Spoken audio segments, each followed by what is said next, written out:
Good morning, ladies and gentlemen, and welcome to the Zimmer Biomet second quarter 2025 earnings conference call. If anyone needs assistance at any time during the conference, please press the star followed by the zero. As a reminder, this conference is being recorded today, August 7th, 2025. Following today's presentation, there will be a question and answer session. At this time, all participants are in a listen-only mode. If you have a question, please press the star followed by the one on your push-button phone. I would now like to turn the conference over to David DeMartino, Senior Vice President of Investor Relations. Please go ahead. Thank you, Operator, and good morning, everyone. Welcome to Zimmer Biomet's second quarter 2025 earnings conference call. Joining me on today's call are Ivan Tornos, our Chairman, President, and CEO, and Suky Upadhyay, our CFO and EVP Finance, Operations, and Supply Chain. Before we get started, I'd like to remind you that our comments during this call will include forward-looking statements. Actual results may differ materially from those indicated by the forward-looking statements due to a variety of risks and uncertainties. For a detailed discussion of all these risks and uncertainties, in addition to the inherent limitations of such forward-looking statements, please refer to our SEC filings. Please note we assume no obligation to update these forward-looking statements, even if actual results or future expectations change materially. Additionally, the discussions on this call will include certain non-GAAP financial measures, some of which are forward-looking non-GAAP financial measures. Reconciliation on these measures to the most directly comparable GAAP financial measures and an explanation of our basis for calculating these measures is included within our second quarter earnings release, which can be found on our website, zimmerbiomet.com. With that, I'll turn the call over to Ivan. Ivan? Good morning, everyone, and thank you for joining today's call. I would like to start today the way that I always do, by sharing my gratitude to the more than 17,000 Zimmer Biomet team members who move our business and mission forward each and every day. Thank you for your tireless work, thank you for your strong performance, and yes, most importantly, thank you for your relentless commitment to serving our customers and their patients. I firmly believe that the Zimmer Biomet workforce and our culture here are amongst our key competitive advantages. During my prepared remarks this morning, I'm going to cover three key areas. First, I'll summarize the second quarter of 2025 performance, as well as providing the general update behind our positive adjustments to our yearly guidance. Secondly, I'm going to cover the three key strategic priorities for Zimmer Biomet, providing some examples of our progress. As a reminder, those three priorities are people and culture, operational excellence, and innovation and diversification. And then thirdly, I'll provide some quantitative data points that will validate our confidence behind our new product introduction performance, which is one of the main reasons of why we feel so confident on the second half of 2025 growth acceleration. Starting with the quarter, we delivered a very solid quarter on both the top and bottom line. This was against the backdrop of an 80 basis points 7-day headwind, in the quarter with the strongest comps for the year versus 2024, and with the announced significant delay in international orders, which have now moved into the third quarter. In spite of all of the above, we did grow in the quarter sales by 2.8% on an organic constant currency basis. For the second consecutive quarter, our U.S. hips business drove strong results. We grew 5.2% over the prior year, accelerating from 3.7% growth in the first quarter of 2025. Also, U.S. knees increased sequentially by 150 basis points, growing 1.7% over the prior year period. And SET, one of our most exciting businesses, reported another solid mid-single-digit organic constant currency growth quarter, which is now the seventh in a row at nearly 5% growth. Within SET, we delivered double-digit growth in sports medicine and CMFT, cranio-maxillofacial thoracic, while delivering high single-digit growth in upper extremities within the quarter. This was driven by our differentiated product portfolio and our solid ASC execution. For 2025, we're updating our full-year organic constant currency revenue growth expectations to a range of 3.5 to 4.5 from our previous 3 to 5% range, excluding the contribution of Paragon 28. We continue to expect Paragon 28 to contribute 270 basis points to our sales growth projection in 2025. We're also raising our 2025 adjusted earnings per share guidance to $8.10 to $8.30 from the previous range of $7.90 to $8.10. This range of guidance contemplates four things. Firstly, our continued confidence in a second half 2025 sales acceleration driven by our new product cycle. Secondly, increased operational efficiency. Third, a lower impact from tariffs than initially anticipated. And fourth, the weakening of the US dollar, FX benefit. Suki is going to provide more detail on guidance during his prepared remarks.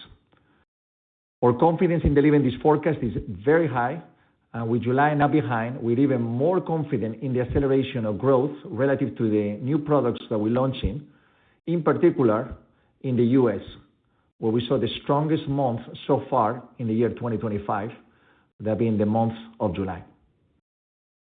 While we are pleased with our solid financial performance, what I'm most proud of this quarter is the strategic and operational progress we're making towards our long-term ambitions. We continue to transform Zimmer Biomet at a very rapid pace as we execute on our key priorities from a strategic standpoint. Those three priorities, once again, are people and culture, operational excellence, and innovation and diversification. Let me share several recent and very exciting updates on these three priorities. And I'll start with innovation and diversification and our framework to conduct disciplined M&A in order to move into higher growth spaces. On July 14th, we announced a definitive agreement to acquire Monogram Technologies, which is the company behind MBOSS, the robot with semi and fully autonomous AI-driven robotic capabilities. Recently, Monogram's robot became the first robot in the world to complete a fully autonomous surgery using Monogram's implants. This is very exciting and disruptive technology, which is highly complementary to the technology suite of solutions that we have here at Zimmer Biomet.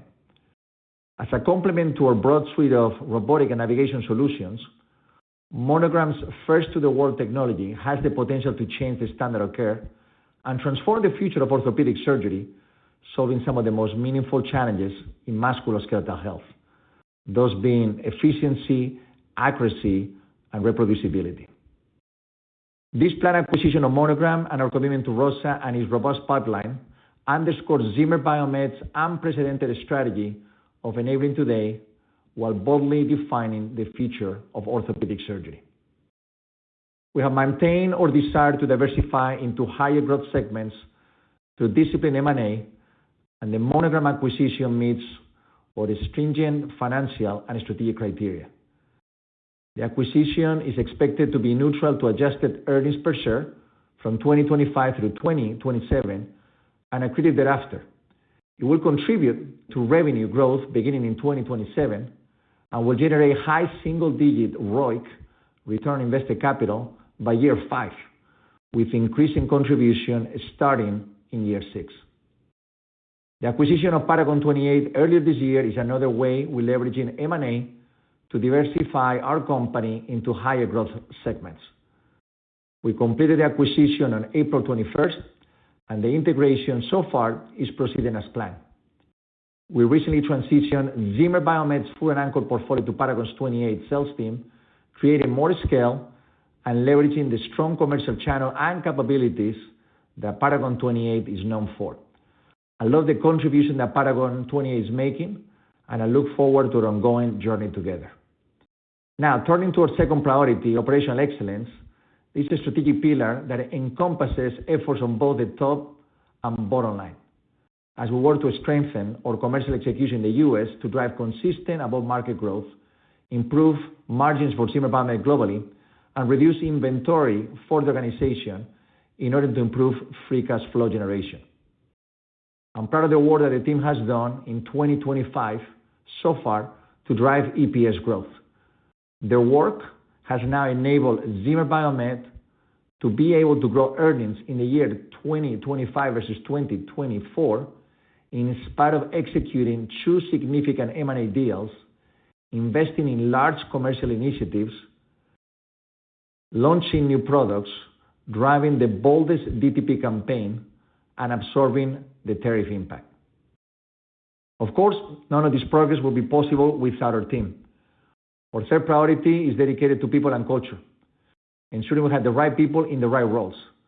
We recently welcomed Kevin Thornall as our Group President for Global Businesses and the Americas. Kevin is a very dynamic and seasoned leader who brings a wealth of knowledge and experience in driving growth and commercial excellence within medical devices, including orthopedics. I look forward to Kevin's leadership and contributions as we continue to accelerate growth and transform Zimmer Biomet into the boldest, most customer-centric company in medtech. The progress that we're making in each of these three strategic priorities is real and reinforces my conviction in both our planned second half acceleration as well as the long-term opportunity that Zimmer Biomet has ahead. We believe that the early customer enthusiasm and adoption that we're seeing behind our Magnificent Seven product cycle will continue to fuel our growth in the back half of 2025 and beyond. And again, 1 month into Q3, we're seeing that coming to realization. Here are a few recent trends that are inspiring our confidence in the second half acceleration and solid growth over the long-range plan. In U.S. hips, we continue to drive robust adoption of our Z1 triple taper stem for direct anterior hip procedures, with now roughly 50% of Z1 users converting to Zimmer Biomet from competitor offerings. We believe the combination of Z1 HAMMR or surgical impactor and OrthoGrid or AI-driven surgical guidance system for total hip replacement is going to continue to drive a strong growth through the second half of 2025 and beyond. In U.S. knees, our Persona OsseoTi cementless total knee penetration continues to move in the right direction. In addition, we are seeing very strong early adoption of our Oxford partial cementless knee. Nearly 50% of surgeons trained on Oxford through the second quarter of this year have adopted our implant, in their practice, with 10% of them being competitive conversions. We have planned countless new training programs for the rest of 2025 and going into 2026. In Europe, the Persona Revision knee launch continues to gain traction with more than 100 accounts implanting the system across the key countries of Western Europe. We expect Persona Revision adoption to accelerate meaningfully throughout the end of 2025, with plenty of additional training events scheduled throughout the rest of the year and a very solid supply platform across the continent. Lastly, in SCT, our Embody line of collagen-based biointegrative solutions continues to exceed expectations, while new launches are driving share gains in shoulder arthroplasty. More than 1/3 of surgeons implanting our Identity Total Shoulder were using competitive systems 2 years ago, while 40% of OsseoFit stemless shoulder users are new to Zimmer Biomet. These products underscore our confidence in at least mid-single-digit SCT growth going forward. Our team is all in and committed to executing with urgency and excellence for the rest of 2025, and again, our confidence in the second half revenue growth expectation for the year is very high. In conclusion, we are very proud of the progress in our organization, and we look forward to continuing to execute and build momentum as we move through the second half of this year, 2025. I have more conviction in our strategy and team than ever, and I am deeply inspired every day knowing that my teammates and I are living the Zimmer Biomet mission of alleviating pain and improving the quality of life for people around the world. And with that, I will turn the call over to Suki. Thank you. Thanks, and good morning, everyone. As Ivan mentioned, we delivered another solid quarter that demonstrated the early impact of our new product cycle. We grew sales 2.8% on an organic constant currency basis, despite an 80 basis point selling day headwind. In addition, we delivered adjusted earnings per share of $2.07, which was up 3% year over year, despite dilution from the Paragon 28 transaction and continued investments into our commercial organization. As we get into the details of the results, unless otherwise noted, my statements will be about the second quarter of 2025 and how it compares to the same period in 2024. And my commentary will be on a constant currency and adjusted operating basis. 2025 organic constant currency commentary and guidance excludes any impact from the recently closed Paragon 28 acquisition. Net sales were $2,077 million, an increase of 7% on a reported basis and 2.8% excluding the impact of foreign currency and the Paragon 28 acquisition. Consolidated pricing was 20 basis points positive, marking another consecutive quarter of positive pricing.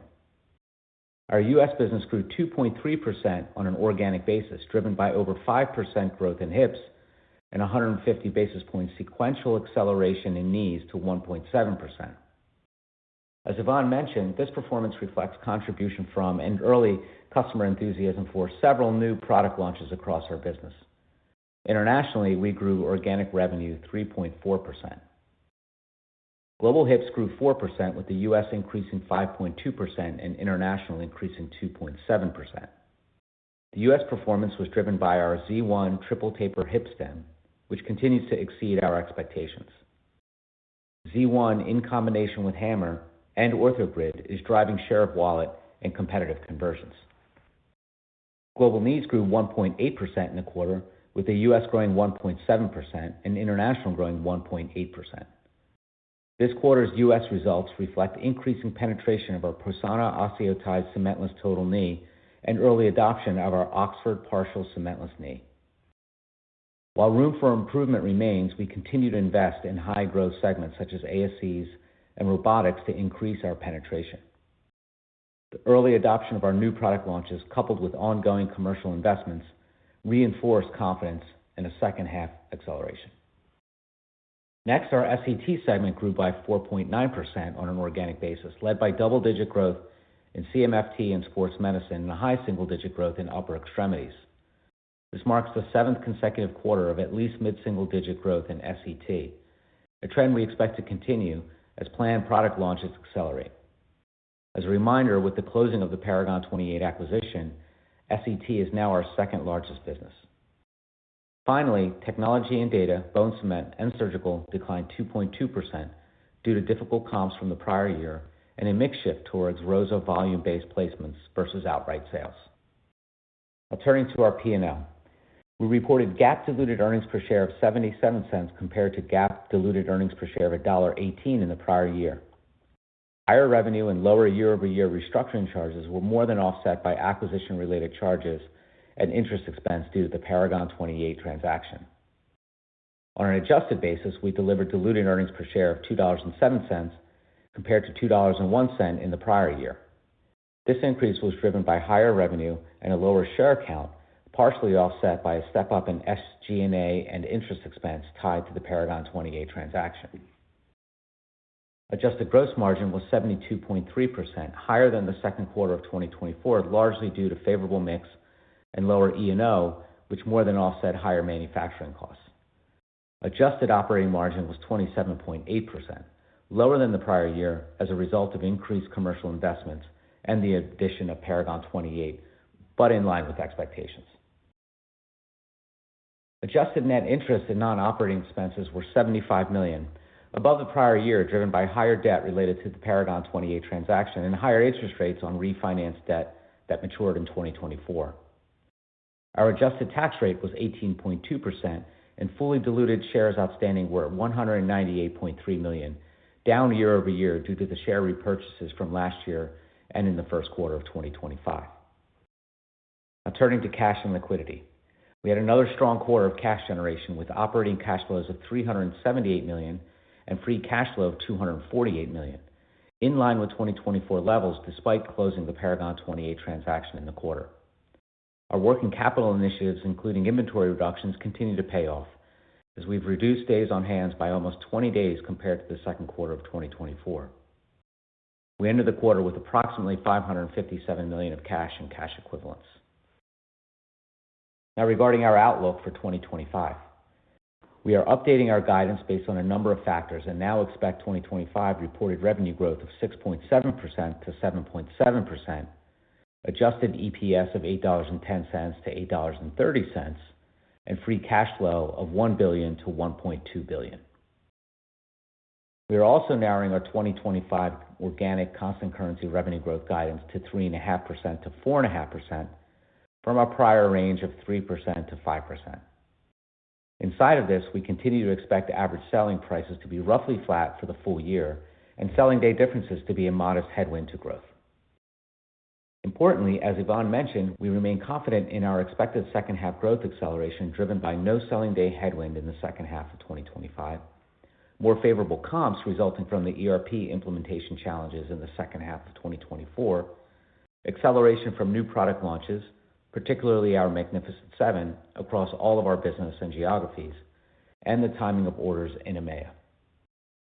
Now let's walk through the moving parts that impact our reported revenue guidance. At recent rates, FX is now expected to be a more meaningful tailwind to our full-year outlook than previously anticipated. At current rates, we now anticipate FX to contribute 50 basis points of growth in 2025.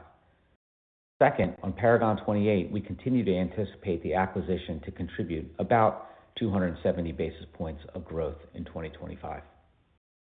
With our successful efforts to mitigate our exposure to global tariffs and the assumption of China-related tariffs remaining at current levels, we are lowering our expected tariff impact for 2025. While the situation remains fluid, we now anticipate about a $40 million headwind to operating profit in 2025, principally in the second half, which is down from the $60 to $80 million we estimated during the first quarter earnings call. While we're not providing 2026 guidance at this time, based on current assumptions, we believe the improvements in 2025 will carry forward into 2026 and beyond. We now anticipate full-year adjusted operating margin to be down about 100 basis points from 2024 versus our prior guidance of 100 to 150 basis points of a decline. We still expect fourth quarter adjusted operating margin will be the highest for the year. Adjusted net interest and other non-operating expenses are now expected to be approximately $290 million, down from $305 million, primarily due to lower borrowings. We continue to expect our adjusted tax rate to be approximately 18% for the full year and fully diluted shares outstanding to be approximately 200 million. As mentioned, we project the 2025 tariff headwind to be more than offset by a combination of the weakening U.S. dollar and a corresponding FX tailwind, supply chain mitigation efforts, proactive actions we're taking to decrease discretionary spending, and advancing other operational strategies. Given these dynamics and factoring in the dilution from the Paragon 28 acquisition, which is in line with our original expectations, we now expect our 2025 fully diluted adjusted earnings per share to be $8.10 to $8.30, up from our previous guidance of $7.90 to $8.10. I'd like to close by thanking the entire ZB team for their hard work and dedication. We continue to make meaningful positive change across the business while investing to accelerate long-term growth. With that, I'll turn the call back over to David. Thank you, Suky. Operator, let's open up for questions. In order for us to take as many questions as possible, please limit yourself to one question. Operator, please go ahead. Thank you, David. We'll take our first question from Robbie Marcus with JP Morgan. Please go ahead. Oh, great. Great. Good morning, and thank you for taking the questions. Two from me, both outlook related. Maybe on the first, as you think about the updated organic sales growth guide narrowed at the midpoint, how do we think about the drivers of the improvement and the cadence of improvement? It implies an acceleration in the second half. You have an easy comp versus second half last year. How do we think about the drivers, the level of confidence and visibility, and how to think maybe about 3Q versus 4Q. Yeah, absolutely. Good morning, Robbie. So I'll start with the latter part of your question. Level of confidence is very high, and it's very high given a variety of factors. Let's talk about the basic math, and then I'll get into some details around new products. But basic math, as you recall, in the second half of 2025, we don't have the day rate headwind that we did have in the first half of 2025, and that's about 100 basis points right there. Secondly, and you're acutely aware of this, we do benefit from the ERP comparable from a year ago, second half of 2024. We went through the ERP debacle, and that's roughly another 100 basis points right there. So between the day rate and ERP, you already got 200 basis points of favorability right there. Strong July, as I mentioned in my prepared remarks, actually the strongest month so far in the year 2025, where the U.S. actually grew upper single digit in the month of July with mid-single digit performance in the Americas in knees and hips. So those are the basic data points that gives us confidence. As you get into new products, we said from the very beginning of the year that you will see a ramp up. That's given the investments done early in the year. That has to do with the timing of the actual new product launches. You've seen already in the U.S. that sequentially we're growing knees about 150 basis points from Q2 to Q1. Hips continue to be a strong performance, so that definitely helps out.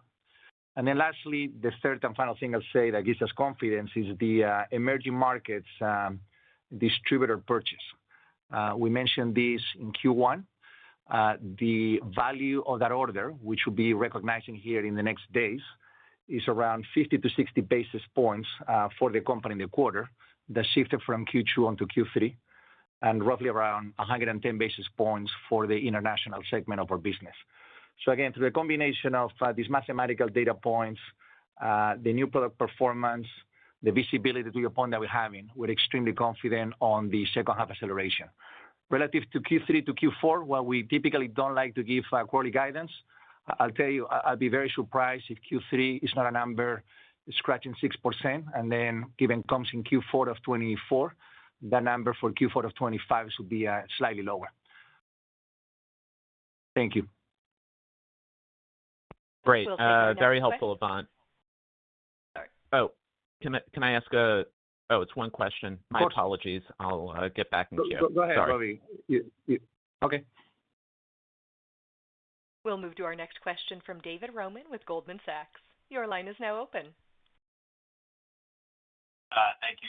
Good morning, and appreciate your taking the question. Can I just go into a little bit more detail on what you're observing here with respect to end market trends? I think when you add up the totality of companies having reported earnings through Q2, it does look like orthopedic markets have slowed a little bit. Your commentary around July is obviously encouraging for Zimmer, but maybe you could contextualize results here and what you're seeing in broader market trends, both through the quarter and what you're observing early here in Q3. Thank you, David. Look, I've learned over the last 7 years to don't drive or make any assumptions on market health based on one quarter or even 2 quarters. So, we believe that when you look at the overall market, it still is very healthy, certainly higher than pre-COVID levels, definitely not benefiting from the post-COVID market volumes, but certainly higher than pre-COVID levels. As my peers commented, June was somewhat soft, but May and April were very strong, and then July has been very, very strong for us. Part of that is comps relative to ERP. The other part is that we're seeing high volume of cases coming into the hospitals. Pricing continues to be very, very favorable, 20 basis points positive for us in the quarter. The volumes going to the ASC are very strong. We do see a double dipping effect, cases going into inpatient, outpatient, HOPD, and ASCs. We continue to monitor waiting lists. Those are not slowing down. So large centers across the Northeast, in the Midwest, are reporting a 4 to 6 month waiting list. So that is encouraging. And then outside of the United States, there is obviously a lot of seasonality, timing, variability. But again, July started very strongly. So net, we believe that these markets continue to grow at least 4%. And there is nothing that we see in the horizon that tells us that orthopedics as a market is slowing down. Thanks, David. We'll move to our next question from Jason Wittes with Roth Capital. Your line is now open. Hi, thanks for taking the question. I want to ask about Monogram.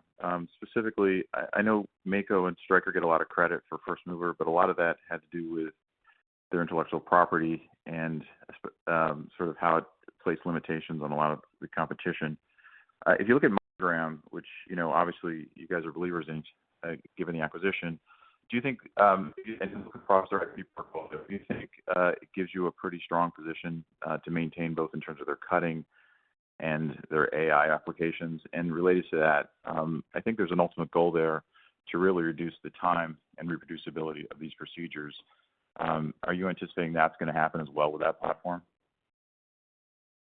Hey, thanks for the question, Jason. So first things first, Stryker and Mako should get a lot of credit for being visionaries 10 years ago and changing how orthopedics get done. So I'll start with that credit their way. We believe that we're at a moment right now if we can have similar, if not greater impact by changing the standard of care, launching first to the world technology that is going to leap us forward into semi-autonomous and fully autonomous. And maybe I'll touch briefly on what an autonomous robot does. And then I can talk about the differentiating features of MBOSS, the Monogram platform. So a fully autonomous robot is going to give you precision without the human deviation, the variability of having a surgeon controlling most of the. So that in itself is breaking that level of precision.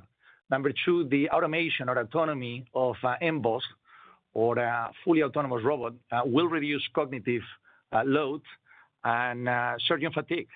So basically, this improves well-being and enables that surgeon to engage in a higher level of decision-making. And this is some feedback that we have through due diligence that will be highly disruptive. These are very, very busy surgeons that are looking for efficiency, and they're looking to use their operating time to think at a higher level. And then lastly, scalability. This is going to be a robot, fully autonomous, that is going to be fully integrated in a seamless way with the rest of the CV Edge ecosystem. So what you do unplanned before surgery goes right into the autonomy of the robot and dictates what happens after. And now you're not connecting different parts and pieces of the ecosystem. It's happened seamlessly. So that's the benefit of having an autonomous robot. We're acutely aware that maybe not everybody will want to have a fully autonomous robot. That's why we insist on having flexibility and optionality. And our ecosystem of solutions, including ROSA, will have different approaches to meet different customers where they're at. Relative to the features of MBOSS, and Jason, you know the technology very well, it has a very dynamic robotic arm with 7 different degrees of freedom. What that basically means is that you're going to be able to avoid cutting the patella, which is something that current offerings have some issues with at times. Secondly, it does have a robotic control saw that prevents burring and enables reaming. It is CT-based for both planning and intra-op navigation. It does have components of AI and machine learning that truly personalizes the entire case, how you plan for it, and how you execute the planning. I love the fact that it's markerless tracking, so you don't need all the complex markers in the actual case. And then lastly, and very, very powerful, it is capable of engaging in fully remote surgeries. So that in itself, we think, is disruptive. So again, excited about where we are in the journey. It's a major leap forward. We are excited. We're ready to execute on the launch in early 2027 for at least the semi-autonomous version. We're hiring a ton of people as we speak and doing a bunch of clinical work. So very excited. Oh, thanks for the detail. I'll jump back in queue. Thanks, Jason. We'll take our next question from Larry Biegelsen with Wells Fargo. Your line is now open. Good morning. Thanks for taking the question. Ivan, you made on a recent podcast, you made some interesting comments. You said we need to diversify ZBH and, we're rethinking our capital allocation strategy. You also said Zimmer's been too focused on the short term and EPS dilution. Can you elaborate on what you meant and what that could mean for M&A going forward? Thank you. Thank you, Larry. I always wonder who is the one person that listens to my podcast. I thought it was my wife. I'm disappointed to hear that it's you. Look, the reality is that for quite some time, we've been managing the business, trying to resolve innovation gaps that we had, trying to be a pleaser of different stakeholders. And we're in a different place today. We have resolved all the innovation gaps. There is not a single gap in the portfolio, whether it is knees, whether it is hips, whether it is SET. We got the broadest suite of solutions in robotics navigation with Monogram. It's going to enable category leadership. So now it's about the future. And the future does require diversification. We aspire to have at least a 5% WEMGUT environment by the end of 2027 and be in a position to be in a 6 to 7% WEMGUT environment by the end of 2030. So with that framework, our capital allocation has not changed, but it certainly evolved. We want to engage in responsible M&A that will get us into the 5% by the end of 27, and by 2030 in the 6 to 7%. We're going to allocate that capital to deals that make sense. We don't chew this year. Monogram Technologies, we are doing Monogram Technologies and done Paragon 28. And we got ample firepower to do more deals that, again, responsibly, will get us into those WEMGUT environments. We are going to focus more important than the what is the how we do those deals. We're going to solve problems that change the standard of care, just like the answer that I gave to Jason. We're going to move from doing things in just the current spaces into more, I would say, transformational spaces. So it's not changed, it's evolved, and I love where we are. I love the opportunity ahead, and we're excited about the next 5 years. Happy birthday. Thank you. We'll take our next question from Travis Steed with Bank of America. Your line is now open. Hey, thanks for the question. One clarifying question, Ivan. The scratching the 6% growth in Q3, just to clarify, that's organic, so excluding the F&A acquisition. Just wanted to clarify that. And then your comment on that improvements in 25 will continue into 26. Does that mean 2026 revenue growth should be at least as good, if not better, than kind of the 2025 organic revenue growth? And if you think that's kind of the case kind of for knees as well. Yeah, I'll give this succinct. So the 6%, the scratching 6%, it is organic. So this is in the absence of Paragon 28. So when I mentioned that Q3 should be around a 6, I'll be very surprised if not scratching a 6. That is organic, excluding Paragon 28. And then on 2026, as you can imagine, we're not going to offer any commentary today other than we like the momentum that we got. We like the pipeline that we have. We've made a lot of investments in 25, and those should materialize as we get in 26 and 27. But we're not gonna engage in run rates and assumptions here today. Thanks, Travis. All right, thanks a lot. Thank you. We'll take our next question from Vijay Kumar with Evercore ISI. Hey guys, thanks for taking my question. Maybe one on margins here, operating margins. You've raised it by 50 basis points versus prior assumptions, right? But it's still down 100 basis points year on year. Can you give us a bridge on what's changed between tariff and I think between the Paragon acquisition, is Monogram and the incremental headwind, what's changed in FX? And when you put all those pieces together, how are you thinking about margins, exiting the year into 26? Should there still be some headwinds as some of these issues annualize? Thank you. Yeah, hey Vijay, it's Suki. Thanks for the question. I will say it was difficult to hear parts of your question, but I think I got the gist of it. So if I miss anything, just come back. You're correct. Margins were down in the second quarter, year over year. That's in line with expectations. They were up sequentially from the first quarter, and a little bit better than what we originally expected. The key driver of why they're down year over year, as we've talked about with the Paragon 28 acquisition, is simply folding that company into our baseline. When we originally provided guidance prior to Paragon 28, we said operating margins would be up slightly. That would have marked, the fourth or fifth consecutive year of increasing operating margins. But of course, we did the transaction, which we think is a very attractive long-term growth driver for us. As you think about the rest of the year, I'll really turn to our guidance uplift to just sort of give you the moving parts there. And it's actually funny, if you go back to the very beginning of the year and you look at where our guidance for EPS is now, we're almost right back where we started, even in the backdrop of closing one acquisition, announcing another one with Monogram, very exciting opportunity, and tariffs. So you put all of that into the mix, and we're almost right back where we started again. So what's driving our earnings per share increase from our last guide?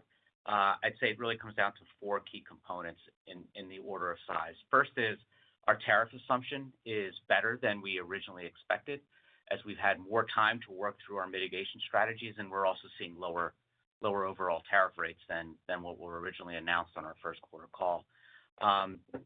We're now predicting about $40 million of tariff headwind this year versus our original assumption of $60 to $80 million. So that's a very nice component. Second is we're doing much better on free cash flow this year than originally expected. We're spending less on the integration of Paragon 28, and that's going as expected. We're also seeing utilization of assets and better working capital improvements. That ultimately is leading to lower cost of borrowing and lower borrowings in general. So that's reducing our interest expense from a little bit over $300 million on our last call to about $290 million this year. So that's another major driver. And then the last two are really around operational improvements that we continue to drive in the business. We've been talking about that, and that's been delivering operating margin expansion for the last several years. That continues into this year. And then there's a modest FX benefit from our last call. So those are really the moving parts of why we're increasing our guidance for this year. But as you said, operating margin will be down primarily because of the Paragon 28 integration, but it won't be down as much as we originally thought. That's helpful. Thank you, guys. We'll take our next question from Chris Pasquale with Nephron. Your line is now open. Thanks. I wanted to follow up on Monogram. Historically, the biggest concern about pursuing a fully autonomous capability for orthorobotics was the perceived onerous regulatory requirements to get sign-off from the FDA. I'm assuming that was a key focus of your diligence process. So can you talk about your confidence in the MBOS commercialization timeline? And could you also elaborate on how the deal is neutral to EPS in the pre-revenue phase? Are you guys making some cuts to internal projects to offset the incremental investment there? Thanks. Hey, good morning, Chris. Thank you. First things first, we've been looking at this technology Monogram for about 2.5 to 3 years. So we have had ample time to understand regulatory pathway, technology, the opportunity to go from semi-autonomous to fully autonomous. So we believe we know the space very well. And we have engaged third party along the journey to help us understand complexity associated with different claims. There is a very robust clinical trial associated with fully autonomous, north of 100 patients and enrolling more. We're working hand in hand with the FDA. We have experts that have been part of commercialization efforts in the past for other technology. So I would say that the degree of confidence is very high. I don't want to make any assumptions here today, but we understand what we need to do to get there. So that's piece number one, and we're being somewhat conservative when it comes to the assumptions on those product releases, both for the semi-autonomous and fully autonomous. Relative to how do you make the deal EPS neutral, a couple of things. Number one, we are reducing expenses in non-core areas. So as you can imagine, we manage an enterprise with around 44, 45% OPEX. There is always room to take money from non-core areas to investments in critical areas like technology, Monogram being one of them. We're going to be able to leverage a lot of the R&D, engineering, sustain engineering platform. So ROSA is a large platform within Zimmer Biomet, and the same folks that are doing all the sustain engineering for ROSA are going to be able to do some of this. The same applies for some of the marketing functions, quality, regulatory, and whatnot. So we're not going to be cutting anything that is customer focused. We're not going to be cutting anything that is critical for the pipeline, but there has been a reshuffling of OPEX from non-core areas. Thank you, Chris. Thanks, Ivan. We'll move to our next question from Ryan Zimmerman with BTIG. Thank you. Good morning. Want to ask about knee growth, particularly in the U.S., but just also worldwide. I mean, if you look at it, this quarter and on a 2-year stack, it did get a little bit better for you guys relative to maybe some of your peers and what we saw in the fourth quarter and the first quarter. So, Ivan, talk to us about what specifically changed there from those past 2 quarters where it was maybe trailing behind some of your other peers. and kind of what, in your mind sustains that ability to be, maybe in that 2 spot versus what was, arguably the 3 spot? Thank you, Ryan, for the question. So first things first, we are encouraged with the acceleration that we've seen. I'll talk about the U.S., then we can talk about international. But Q2 to Q1 in the U.S., acceleration of 150 basis points. I already mentioned July is stronger than that. So things are moving in the right direction, encouraged by it, not satisfied. We want to get back to the days where we were taking share each and every quarter. And we do believe there's a pathway there through new product introductions, down the road, technology like Monogram, technology like the investments we're making on smart implants. We do believe there is a pathway there. On the second half of 2025, we made a lot of commercial investments in terms of DTP, direct-to-patient initiatives. They're working out. We're making leadership changes. We have restructured, as I mentioned, some territories. We have evolved the incentive plan. So our level of confidence to accelerate in the second half or new business in the U.S. is very high. International is a bit all over the place because you got the tender that moved from Q2 to Q3. So I'm convinced we're going to post a very strong knee number internationally in Q3. And then as we get into 2026, there is ample opportunity with additional new product introductions, getting Oxford partial cementless in other markets, getting Persona revision accelerated in Europe, Middle East, and Africa. So I do think we're turning the corner. Again, not satisfied where we are, but very encouraged with the trends, Ryan. Thank you. We'll take our next question from Patrick Wood with Morgan Stanley. Beautiful. Thank you so much. I'd love to hit on hips and Z1 in particular. The numbers and the strength that you guys have seen there, do you know, has that been predominantly on the Coxa side, or has that been more broad-based across hip? Thanks. We love what we're seeing with Z1. We're actually taking a market share with this product. So the latest data point that we got is that roughly 50% of all the Z1 users are competitive conversions. Again, moving into Q3, we continue to see the same trend. We had in late 2024 some challenges with supply. As of right now, there are zero challenges, zero shortages when it comes to supply. So we're doing a lot of trainings. We're releasing sets. And we think that Z1 is going to continue to accelerate in growth. As you recall, Patrick, for about 5 to 7 years here in the U.S., we were shared donors, and now the trend is changing. So that is the market product, but it gets amplified through OrthoGrid, which is an acquisition that is going above expectations, and then our surgical impactor hammer is also going better than expected. So 2 quarters in the U.S. of 5% growth. And we expect that the run rate to be very similar as we exit 2025, if not better. Love the color. Thanks, Ivan. Thank you, Patrick. Our next question comes from Danielle Antalffy with UBS. Hey, good morning, guys. Thanks so much for taking the question. Ivan, I guess it's your birthday, so happy birthday. And congrats on a good quarter.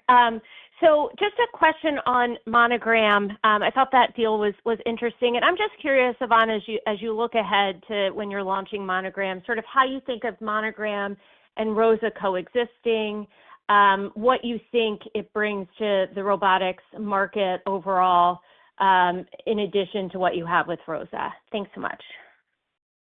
Danielle, thank you so much, and thanks for the birthday wishes.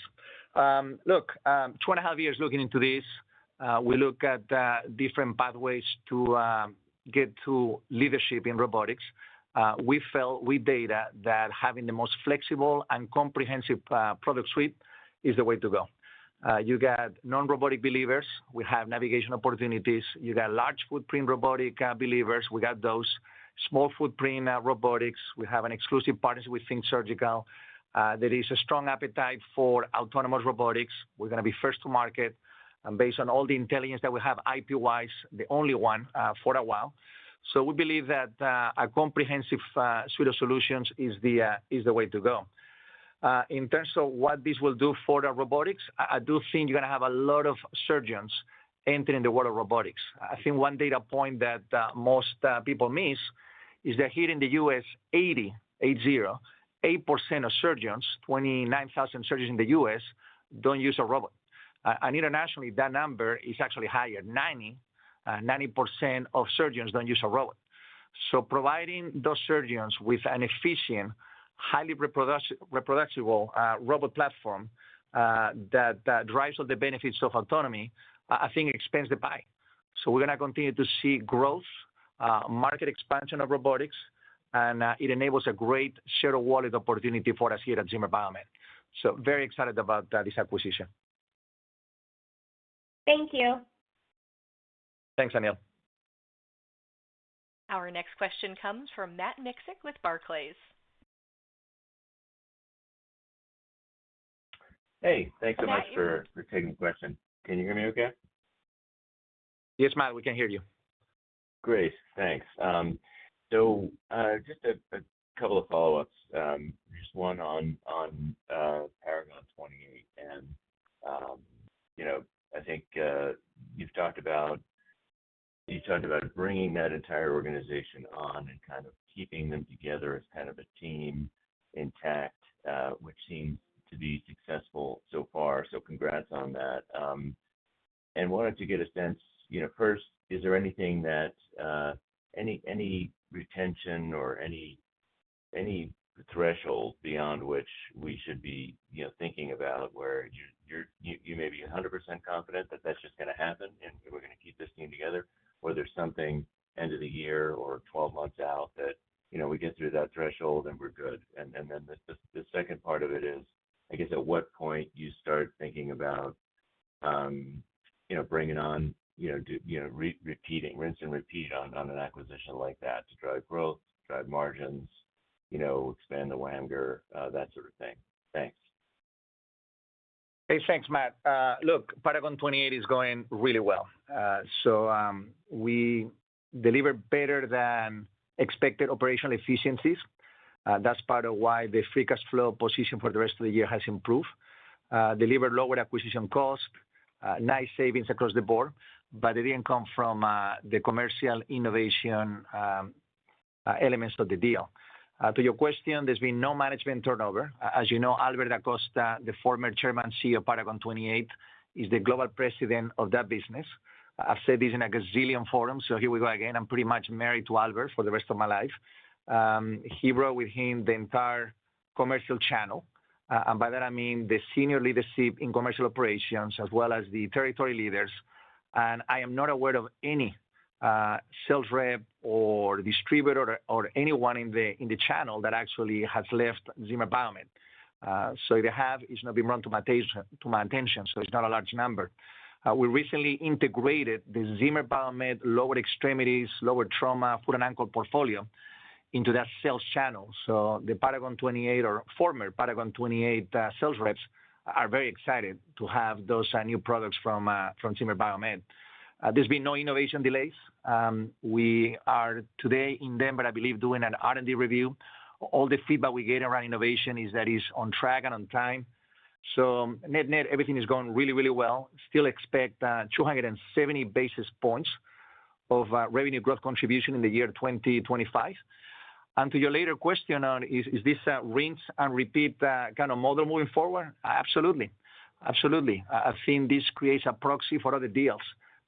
Solid innovation, solid commercial execution, keep it away from the mothership, let it run, deliver sustainable growth. Yeah, it's a rinse and repeat model, and we're gonna likely play it again. Thanks for the question, Matt. Thanks. We'll take our next question from Shagun Singh with RBC Capital. Great. Thank you so much. I just wanted to, and happy birthday, Ivan. I just wanted to ask a question on Monogram. Can you maybe give us a little bit more on the confidence you have in the progress on the fully autonomous portion of the robot? I just wanted to get a sense of what progress has already been made internally. I know you guys have a semi-auto that's FDA approved, it isn't launched, and then the CVR suggests some development timelines on the fully autonomous. So just wanted to get a sense of your comfort level. And then just on the competitive landscape and how that might evolve, I think Stryker indicated on their call that they have the ability to be fully autonomous today, but they decided not to turn it on. So I'm just wondering, how do you think about the competitive landscape once you bring this to market? Thank you for taking the question. Well, thank you. Look, I'm not going to comment much on competitors and their abilities or lack of abilities, but if they can turn it on, I will recommend it that at some point they do, because this type of technology will change the world of orthopedics.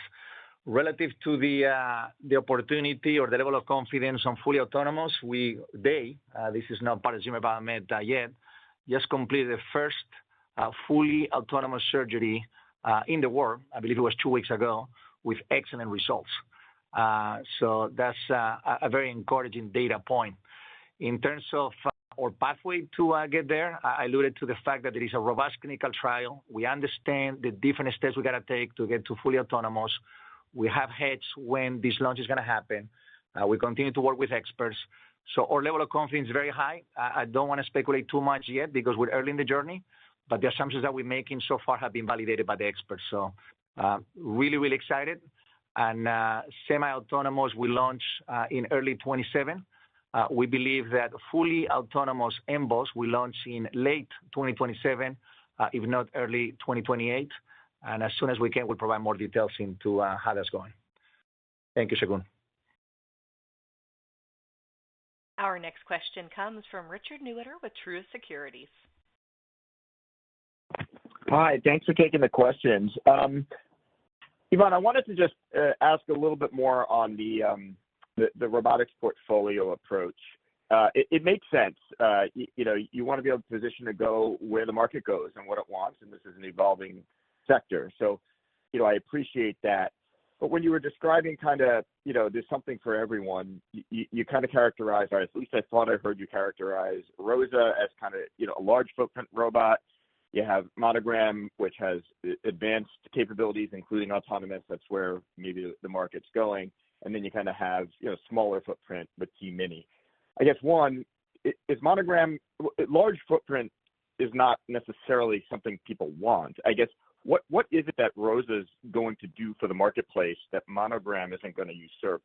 And then, as I think about it, it sounds like it's eventually going to be a Monogram T-Mini kind of race for you guys. But correct me if I'm wrong there. I'm just trying to get my arms around that. Thank you.